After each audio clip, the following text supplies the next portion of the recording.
So, after intentionally wrecking Taylor Gray in an attempt to win last Saturday's wild NASCAR Xfinity Series race at Martinsville Speedway, Sammy Smith was penalised for his actions. The JR Motorsports driver was docked 50 points, dropping him from 6th to 13th in the points, including a $25,000 fine. This has been a hot topic for the last several days, and it continues to be a topic that many will be talking about heading into Darlington this weekend. Following the chaotic last lap, Smith was not apologetic at all and doubled down on his behaviour by saying that this is what you have to do to win races, as he was angered at Gray for flipping him off during the red flag and swerving at him. Smith and Gray had a heated confrontation outside the infield care centre, but security separated both drivers to prevent a fight from taking place. Now, right before Smith spun Gray out of the lead on the final lap, his team owner, Dale Earnhardt Jr., posted on X that Martinsville is a historic track in NASCAR and deserved better. He was reacting to the messy racing we had witnessed up until the biggest mess of them all on the last lap. Then he watched his own driver let down the whole organization by racing the way that he did. On his podcast, the Dale Jr. Download, he said that he had a conversation with Smith and let him know that his actions damaged his reputation in the garage. He was blunt and told his young JRM driver that he gave everyone the perception that he's a spoiled punk. Earnhardt Jr. also said that Smith has now shown remorse after the incident, understanding how badly this makes him and his whole team look.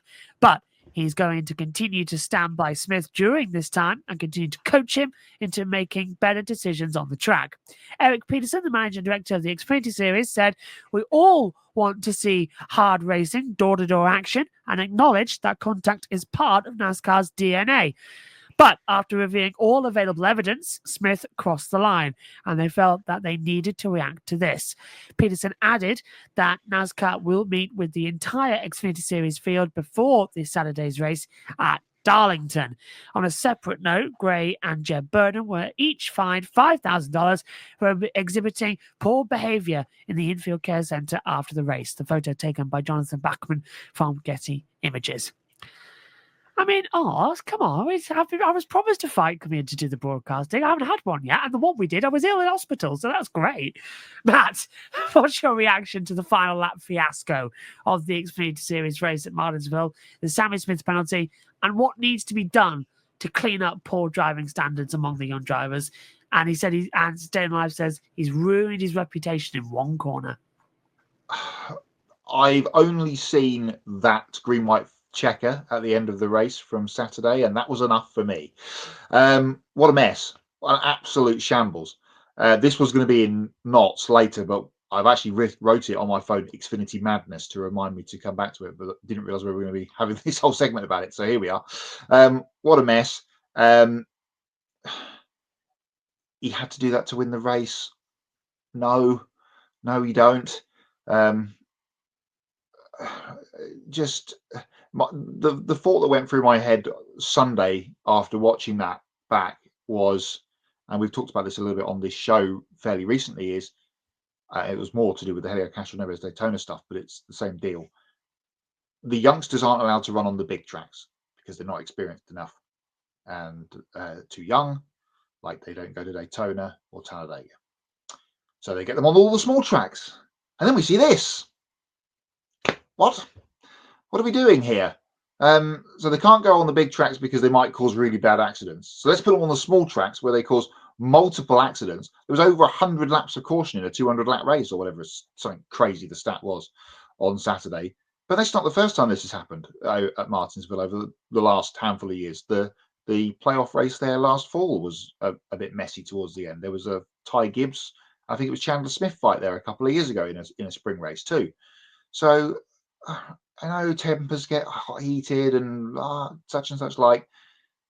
This is a race in the spring. He didn't need to push him out of the way. It wasn't like he needed to move Gray out of the way to secure his spot in the championship race at Phoenix, because we've still got 20 plus races or whatever it is to go in He's got plenty of more opportunities in a good car, in the championship winning team from last year, to get himself in to the playoff picture.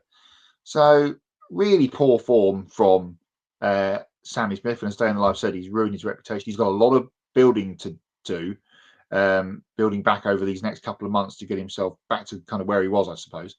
But great to see and hear that his team boss on his own podcast, was rubbishing him for what he did, and those pretty strong comments there that Josh, that you read from Dale Earnhardt Jr. this week. So I think everyone's pretty much in agreement.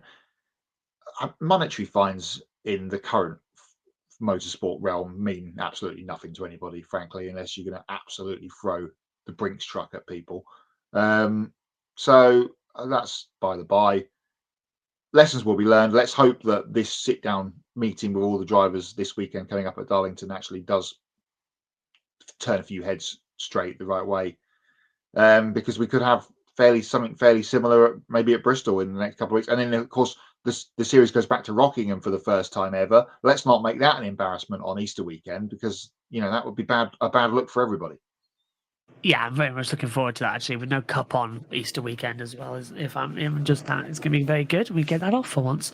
Like last year when we showed. Corrected me, saying it was Sam Mayer and Ty Gibbs that had that altercation a couple of years ago that I said was Chandler Smith. Adam says, as someone who watched NASCAR for 35 years, that wasn't clean racing regarding the situation. No, it wasn't. It was just bumper cars, demolition derby stuff. Last man standing, and the person that was on the third row on that restart, Austin Hill, ended up winning the race, which just silly. Comes something when I did all 3 races over the weekend, presented trucks, led the commentary on Xfinity, and took over lead on Cup. And the cleanest was the trucks, and the most exciting was the trucks. It was weird. I really enjoyed that one. If you haven't, please do go onto the JB Motorsports socials and take a look at the US Around and JBM crew absolutely losing it over Fox doing a Santa Claus. It was quite funny. We'll get to that in Hots and Knots actually as well, because that is one of our hots. I'm really struggling. But we need to be careful not to overreact. This isn't a weekly occurrence in the series. 6 good races this year and 1 very bad one as well. Yeah, that's key actually, isn't it, Matt? Because the Xfinity has been class this year. It's just as soon as they come to this track, Martinsville, it's all gone a bit wrong. Yeah, it seems like it, and this does happen as I was trying to sort of mention, over the last couple of years, we've had incidents here of varying degrees in the spring race and the fall race. So back to some sort of normality at Darlington this coming week, and hopefully, as I said, all the drivers get a bit of a talking to at the weekend, because I haven't seen any of the races yet from this year, because I'm behind, as many of our regular viewers will know. But it sounds like it's been really, really good in terms of broadcast and racing quality over these last few weeks. So let's not let the bad apple spoil the rest of the bunch. Do you think NASCAR should get drivers standings for Xfinity Series and the Craftsman Series as well? I mean, it was pretty blatant, wasn't it, at the end of the race last week? I don't think 50k solves anything, because we're just going to see that again at more short tracks down the road, and especially in the playoffs.